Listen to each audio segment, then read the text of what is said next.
எல்லா வேலையுமே நம்ம விருப்பப்பட்டு செய்வோங்க. எல்லா வேலையுமே விருப்பப்பட்டு செய்வோம், பேஷனா செய்வோம்.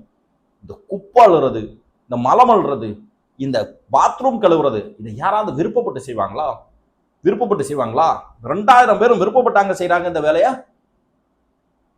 குடும்ப கஷ்டத்துக்காக செய்யறான், வறுமைக்காக செய்யறான், தன்னுடைய குடும்பத்தை காப்பாற்றணுங்கிறதுக்காக செய்யறான், தன்னுடைய பிள்ளைங்களை படிக்க வைக்கணுங்கிறதுக்காக செய்யறாங்க, தன்னுடைய மகளுக்கு திருமணம் செய்து கொடுக்கணும் அப்படிங்கிறதுக்காக செய்யறாங்க. விருப்பப்பட்டு சந்தோஷமாவா செய்யறாங்க? அதுல ஒரு அம்மா பேட்டி கொடுக்குறாங்க, அவங்க கை ஒடிஞ்சிருக்கு, குப்பை அழும்போது கீழே விழுந்து கை ஒடிஞ்சிருக்கிறது. அந்த கையோட அவங்க வேலைக்கு வரதா சொல்றாங்க. அந்த கையோட அவர்கள் வேலைக்கு வரதா சொல்றாங்க. ஒரு நாள் லீவ் போட்டா கூட சம்பளத்தை பிடிச்சிருவாங்க.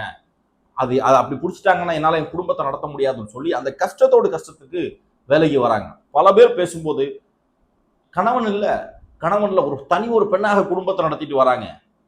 அப்படி இருக்கக்கூடிய இடத்துல அவர்களுக்கு அந்த ஒரு வேலையை பெர்மனன்ட் செய்ய முடியாது, தனியார்ட்ட கொடுக்குறாங்க.